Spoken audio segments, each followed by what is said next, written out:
Dovolte mi, abych vám položil otázku a chci, abyste se nad ní opravdu zamysleli. Všimli jste si někdy, že někteří muži jsou téměř posedlí tím, že své partnerce poskytují orální potěšení? Ne, že by to jen dělali. Oni to chtějí dělat. Sami s tím přicházejí. Zdá se, že si to skutečně užívají. A vy si možná říkáte proč. Co se odehrává v jejich mysli? Je to fyzické, psychologické? Souvisí to s láskou, touhou, dominancí nebo s něčím úplně jiným? Protože pravda je taková, že většina žen nikdy nedostala jasnou, upřímnou a vědecky podloženou odpověď na tuto otázku.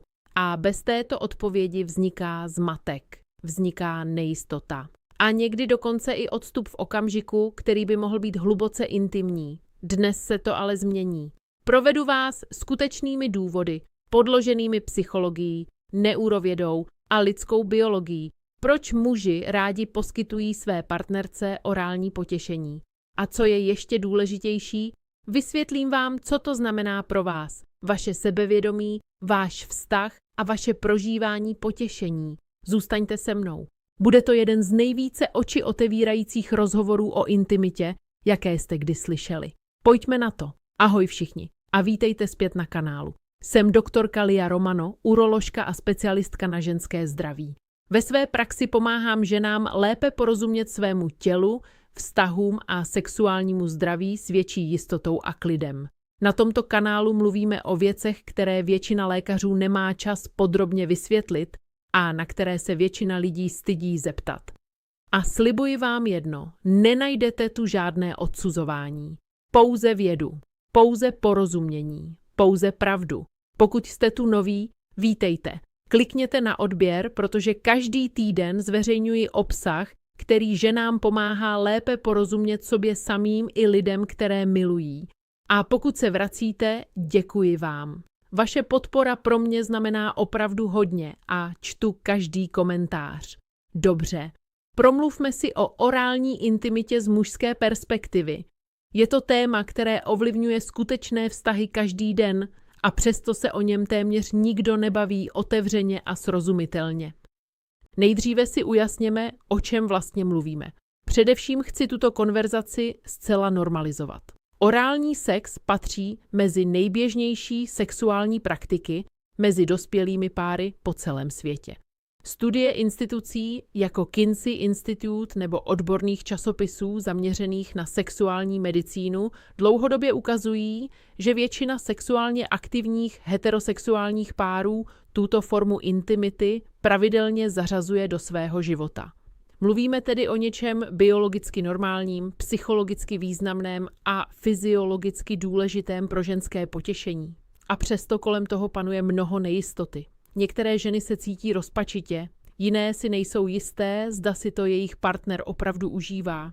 Některé dokonce tuto formu intimity odmítají kvůli obavám z vlastního vzhledu, vůně nebo kvůli pochybnostem, zda je jejich partner skutečně přitahován. A to je podle mě smutné, protože pravda je mnohem krásnější a mnohem posilující. Začněme tedy od začátku.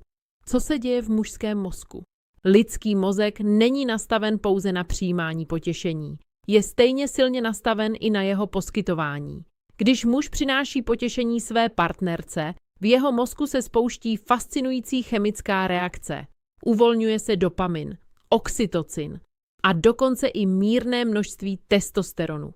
Dopamin je chemická látka spojená s odměnou. Uvolňuje se, když dosáhnete cíle, když zažijete úspěch, nebo když uděláte něco, na co jste pyšní. A pro mnoho mužů je schopnost přinášet partnerce potěšení právě takovou odměnou.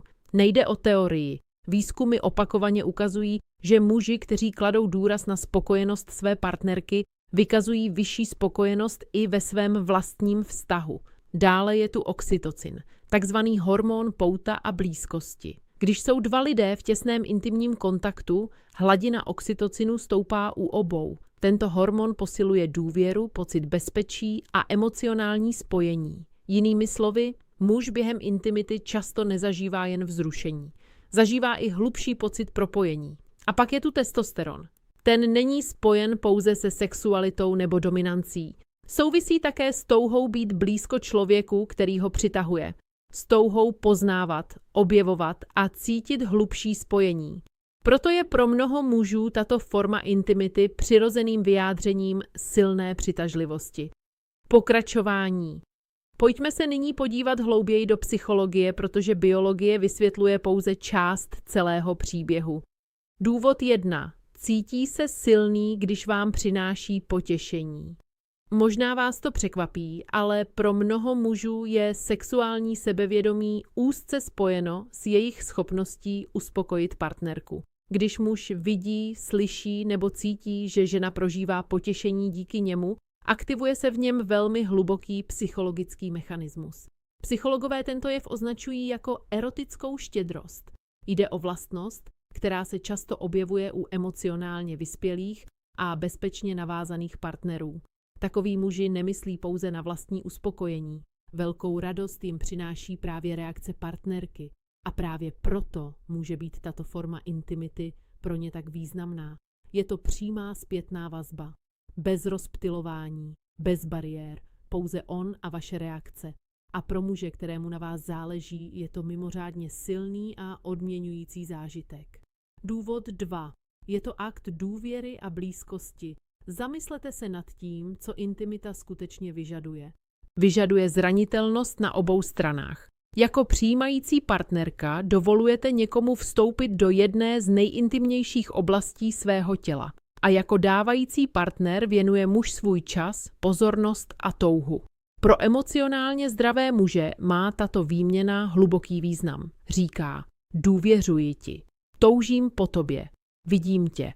Výzkumy zaměřené na vztahy a teorii citové vazby opakovaně ukazují, že muži, kteří si tuto formu intimity užívají a sami ji iniciují, často vykazují vyšší úroveň emocionální blízkosti. Jinými slovy, muž, který vás chce takto potěšit, je často muž, který chce být blízko nejen fyzicky, ale i emocionálně. Důvod 3 je přirozeně zvědavý. Lidská sexualita je úzce spojena s objevováním a poznáváním. A jednou z nejintimnějších forem poznávání partnera je právě fyzická blízkost. Mnoho mužů má přirozenou potřebu zjistit, co partnerce přináší radost, co jí rozesměje, co jí vzruší, co jí přiměje cítit se výjimečně. Takoví muži nevnímají tělo své partnerky jako něco samozřejmého. Věnují mu pozornost, zajímají se o něj. A v jistém smyslu k němu přistupují s obdivem. To je ve skutečnosti velmi krásná forma zájmu. Důvod 4. Vaše potěšení je pro něj vzrušující. Tento bod je jednoduchý, ale velmi důležitý. Pro mnoho mužů je jednou z nejvíce vzrušujících věcí sledovat, jak si jejich partnerka užívá blízkost a potěšení. Psychologie tento jev označuje jako erotické zrcadlení. Jde o myšlenku, že nás vzrušuje vzrušení druhého člověka. Když muž vidí, slyší nebo cítí, že si žena užívá společný okamžik, jeho vlastní vzrušení často roste. Její radost podporuje jeho touhu. A jeho touha podporuje její radost. Vzniká tak vzájemný kruh spojení. Proto nejde pouze o to, že něco dělá pro vás. Často je to i něco, co prožívá společně s vámi. A právě to je jedna z nejkrásnějších součástí lidské intimity. Pokračování, část 3, navazuje tématem ženské nejistoty, sebevědomí a vědeckých poznatků o ženském prožívání potěšení.